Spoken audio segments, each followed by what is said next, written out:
कहानी की शुरुआत होती है फ्यूचरिस्टिक कनाडा में, जहां आबादी बढ़ने की वजह से सरकार ने एक से ज्यादा बच्चे पैदा करने पर बैन लगा दिया था। किसी को भी दूसरा बच्चा पैदा करने की इजाजत नहीं है, फिर चाहे उनका पहला बच्चा मर ही क्यों ना जाए। इस कानून को जो भी तोड़ता उसे देश की सबसे खतरनाक जेल में भेज दिया जाता। कनाडा और यूएस के बॉर्डर पर बहुत टाइट सिक्योरिटी थी, जहां से पूरी तलाशी लेकर ही लोगों को आगे जाने दिया जाता था। वहीं एक कार में जॉन ब्रेनिक, जो कि एक फौजी हुआ करता था, अपनी पत्नी कैरन के साथ था। कैरन ने अपने कोट के नीचे एक मैग्नेटिक वेस्ट पहनी हुई थी। असल में वो प्रेग्नेंट है और यहाँ से दूर जाकर अपने दूसरे बच्चे को जन्म देना चाहती है। इस वेस्ट की मदद से चेकिंग के दौरान उसकी असलियत बाहर नहीं आएगी। जब फौजी उनके सामान की तलाशी ले रहे थे तो एक लड़की को प्रेग्नेंट होने की वजह से अरेस्ट कर लिया गया, जिससे कैरन और भी डर गई। लेकिन उसकी पहनी हुई मैग्नेटिक वेस्ट ने उसे बचा लिया। उनके बाहर आने के बाद एक फौजी की नजर मैग्नेटिक वेस्ट पर पड़ गई और कई सिपाही उन्हें पकड़ने के लिए उनके पीछे भागने लगे। जॉन ने अपने बच्चे और पत्नी को बचाने के लिए कैरन को वहां से भाग जाने को कहा, जबकि वो वहीं रुककर सैनिकों को रोके रखेगा।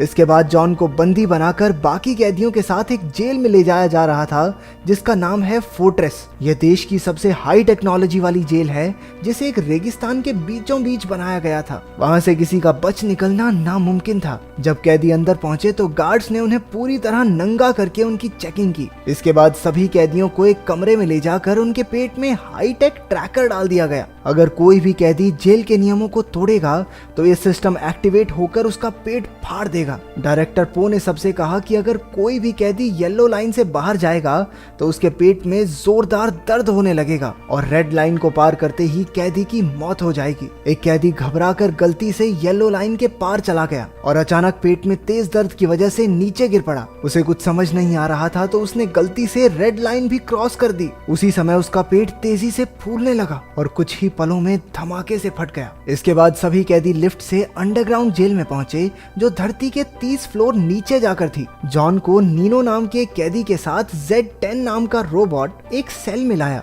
कैदियों को बाहर जाने से रोकने के लिए सभी सेल्स के बाहर लेजर बीम्स लगाई गई थी। जॉन वहां डी-डे और अब्राहम से मिला। रात को सोने से पहले अब्राहम ने जॉन को चेतावनी दी कि गलती से भी कोई सपना ना देखे। सबके सोने के बाद जेड वहां चेकिंग पर आया। वो जॉन का दिमाग स्कैन करके उसके सपने तक पहुंच गया। जॉन सपने में अपनी पत्नी कैरन को देख रहा था। अपने मॉनिटरिंग रूम से पो ने भी जॉन का सपना देखा और उसकी नजर कैरन पर टिक गई। क्योंकि वहां किसी को सपना देखने तक की इजाजत नहीं थी, इसलिए पो ने जॉन का सिक्योरिटी डिवाइस एक्टिवेट कर दिया और पेट में जोरदार दर्द की वजह से वो नींद से उठ खड़ा हुआ। अगले दिन मजदूरी करते वक्त मैडॉक्स नाम के आदमी हूँ आदमी से प्यार करता हूँ टाइप के कैदी ने नीनो का गलत फायदा उठाना चाहा। जॉन तुरंत उसे बचाने पहुंचा, लेकिन जेड ने तीनों के पेट में डिवाइस एक्टिवेट करके लड़ाई रोक दी। इसके बाद तीनों को एक छोटे से लेजर सेल में रखकर पूछा गया कि आखिर शुरुआत किसने की। नीनो मैडॉक्स से बहुत डरता था, इसलिए चुप रहा। अपने दोस्त को बचाने के लिए जॉन ने लड़ाई का इल्जाम अपने सर ले लिया। इसके बाद जॉन को पो के ऑफिस में ले जाया गया,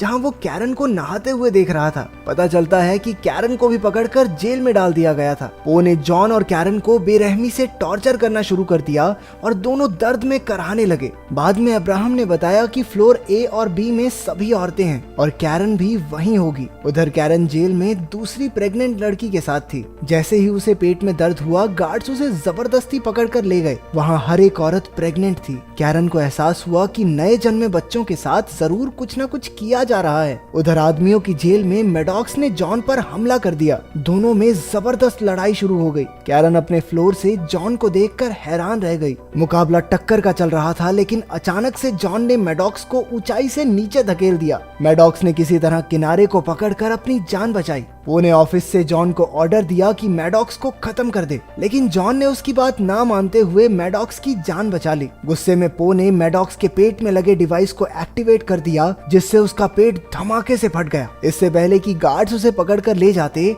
जॉन ने बड़ी चालाकी से मैडॉक्स का सिक्योरिटी डिवाइस नीनो को दे दिया। इसके बाद कैरन को एक कमरे में लाया गया, जहाँ जॉन एक बहुत बड़ी गोल मशीन पर बंधा हुआ था। इस कमरे का नाम है माइंड वाइप चेम्बर। पो ने कैरन को जॉन को समझाने के लिए भेजा था, लेकिन कुछ ही देर बाद गार्ड्स उसे खींचकर बाहर ले ले गए। अब मशीन जोर जोर से घूमने लगी, जिससे जॉन के दिमाग में गड़बड़ी शुरू हो गई। ये पो का ऑर्डर न मानने की सजा थी। जॉन के दिमाग में उसकी ट्रेनिंग के दिनों और शादी की पुरानी यादें घूमने लगी। 3 दिन बाद पो ने कैरन को अपने ऑफिस में बुलाया। वो समझ नहीं पा रहा था कि आखिर जॉन 3 दिन से उस मशीन पर कैसे टिका हुआ है, जबकि ज्यादातर लोग तो 1 घंटे में ही मर जाते हैं। पो ने कैरन से कहा कि अगर वो जॉन को तलाक देकर उसकी हो जाए तो वो जॉन और उसके होने वाले बच्चे दोनों को रिहा कर देगा। अपने पति और होने वाले बच्चे के बारे में सोचकर वो ना चाहते हुए भी राजी हो गई। जब जॉन अपने सेल में पहुंचा तो वो एक जिंदा लाश बन चुका था। वो किसी से कोई बात नहीं करता था, यूं ही गुमसुम सा पड़ा रहता, यहाँ तक कि उसे किसी भी तरह का कोई भी दर्द महसूस होना बंद हो गया।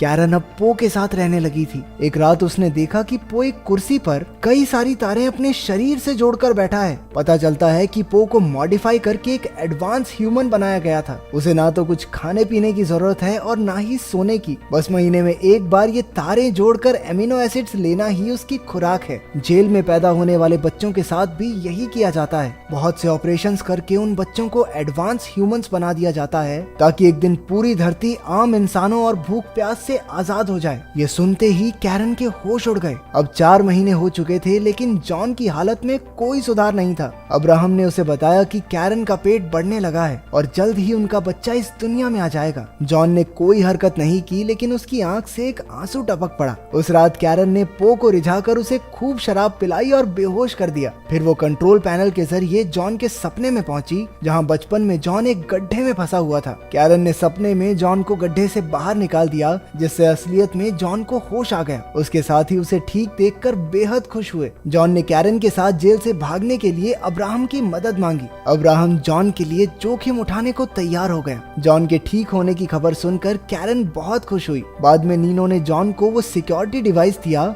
जो उन्होंने मैडॉक्स के शरीर से लिया था। असल में उनका दोस्त डी-डे जेल में आने से पहले कंप्यूटर्स में माहिर था। उसने उस डिवाइस की अच्छे तरीके से जांच करने का फैसला किया। इसके बाद कैरन ने पो के कैबिन से एक हीरे जैसी दिखने वाली चीज चुरा ली। वो पकड़ी जाने ही वाली थी कि उसने उस चीज को अपने मुंह में छुपा लिया। अगले दिन उसने वो हीरे जैसी चीज अब्राहम को देकर जॉन तक पहुंचाने को कहा। असल में ये हीरे जैसी दिखने वाली चीज पूरी जेल का एक डिटेल्ड नक्शा था। उन्होंने हिसाब लगाया कि कंस्ट्रक्शन साइट से होते हुए जेल से बाहर निकला जा सकता है। अगली सुबह अब्राहम ने उस नक्शे को वापस पो के कमरे में रख दिया ताकि किसी को कानो कान खबर ना हो। उधर डी-डे ने पता लगा लिया कि वो सिक्योरिटी डिवाइस कैसे काम करता है। उस डिवाइस के अंदर एक बहुत ही ताकतवर चुंबक लगी हुई थी। उन्होंने इसका इस्तेमाल करके अपने शरीर में लगे डिवाइसेस को भी बाहर निकालने का फैसला किया। उनका ये प्लान कामयाब रहा और सबके सिक्योरिटी डिवाइसेस बाहर आ गए। अगले दिन जेड रोबोट ने पो को बताया कि जेल में गड़बड़ी चल रही है। पो ने कैमरा फुटेज में कैरन को लेंस चुराते हुए और अब्राहम को लेंस वापस रखते हुए देख लिया। उसके साथ इतना बड़ा धोखा होने के बाद वो गुस्से से भर गया, लेकिन इससे पहले वो कुछ कर पाता, जेड ने उसे बताया कि उसकी लापरवाही की वजह से अब उसे डायरेक्टर की पोस्ट से हटा दिया गया है। उधर जॉन की टीम भागने की तैयारी में लग गई। सबने अपने सिक्योरिटी डिवाइसेस निकालकर कंस्ट्रक्शन एरिया की एक पाइप पर लगा दिए और आपस में लड़ाई करने की एक्टिंग करने लगे। जब जेड रोबोट को लड़ाई का पता चला तो उसने डिवाइसेस एक्टिवेट कर दिए, लेकिन उनके सिक्योरिटी डिवाइसेस तो पाइप पर लगे थे, तो उनके जोरदार धमाके के साथ पाइप फट गई और वहां भागने का रास्ता बन गया। लेकिन इससे पहले कि वो भाग पाते, पो ने कंट्रोल रूम से पाइप्स में बेहद गर्म हवा छोड़ दी। दूसरी तरफ हाईटेक रोबोट्स ने सभी कैदियों पर गोलियां बरसाना शुरू कर दिया। वो लोग अब पाइप में फंस चुके थे। स्टिग्स नाम का एक कैदी घबराकर वापस जेल में जाने लगा, लेकिन उन रोबोट्स ने उसे गोलियों से छल्ली कर दिया। दूसरी तरफ अब्राहम जेल में कैरन को लेने पहुंचा, लेकिन उसी वक्त पो वहां आ गया। उसने अब्राहम को मार डाला और गार्ड्स कैरन को खींच कर ले गए ताकि उसके बच्चे को भी एडवांस ह्यूमन बनाया जा सके। उधर जॉन की टीम एक रोबोट को मार गिराने में कामयाब हो गई। तब उन्हें पता चला कि ये कोई रोबोट नहीं बल्कि एडवांस ह्यूमंस ही हैं। जॉन ने उसकी बंदूक उठाई और बाकी सबका सामना करते हुए वापस जेल तक पहुंचा। आखिरकार सब एक लिफ्ट में चढ़कर ऊपर जाने लगे। उन्होंने पो के कैबिन में जाकर कैरन को ढूंढा। तभी जॉन की नजर स्क्रीन पर पड़ी जहां डॉक्टर्स उसके और कैरन के बच्चे को जबरदस्ती बाहर निकाल रहे थे। जॉन ने पो को धमकाते हुए कहा कि ऑपरेशन बंद करवाए, लेकिन पो अब डायरेक्टर ही नहीं था, इसलिए उसकी कोई नहीं सुनेगा। तभी एक रोबोट ने उन्हें पहचान कर उन पर हमला बोल दिया, लेकिन सभी कैदी ऐन मौके पर हट गए और गोली सीधी पो को लगी। उसके मरने के बाद डी-डे ने कंट्रोल पैनल से डॉक्टर्स को रोकने की कोशिश की, लेकिन ऐसा करने से पहले ही एक सिपाही ने उसे गोली मार दी। जॉन ने अपने दोस्त की मौत का बदला लिया और डी-डे ने अपनी बची खुची ताकत से पूरी जेल की बिजली का सिस्टम ही बंद कर दिया। डॉक्टर्स रुक गए और सिक्योरिटी सिस्टम भी बंद हो गया, जिसका फायदा उठाकर सारे कैदी जेल से भाग गए। अब सिर्फ जॉन और नीनो वहां बचे थे। वो कैरन को बचाने पहुंचे और डॉक्टर से छुड़वाकर उसे जेल के ट्रक में भगा ले गए। वो तीनों मेक्सिको का बॉर्डर क्रॉस करके ही रुके। अब कैरन बच्चे को जन्म देने ही वाली थी, लेकिन जेल का ट्रक अचानक अपने आप चलने लगा। पता चलता है कि ट्रक को अब भी जेल से कंट्रोल किया जा रहा था। उसने नीनो को कुचलकर मार डाला। जॉन उसका सामना करने बाहर गया, जबकि कैरन झोपड़ी में तड़प रही थी। जॉन ने ट्रक को धमाके से उड़ा दिया, लेकिन बदकिस्मती से वो ट्रक झोपड़ी से जा टकराया और कैरन भी मलबे के नीचे फंस गई। जॉन घबराकर अपनी पत्नी को ढूंढने लगा, लेकिन वो सही मौके पर वहां से निकल गई थी। वो बिल्कुल सुरक्षित थी और उसके हाथ में एक प्यारा सा बच्चा था। आखिरकार जॉन और कैरन अपने बच्चे को बचाने में कामयाब हो ही गए। तो तुम अपने माँ बाप से कितना प्यार करते हो, कमेंट्स में एक लाइन तो बनती है।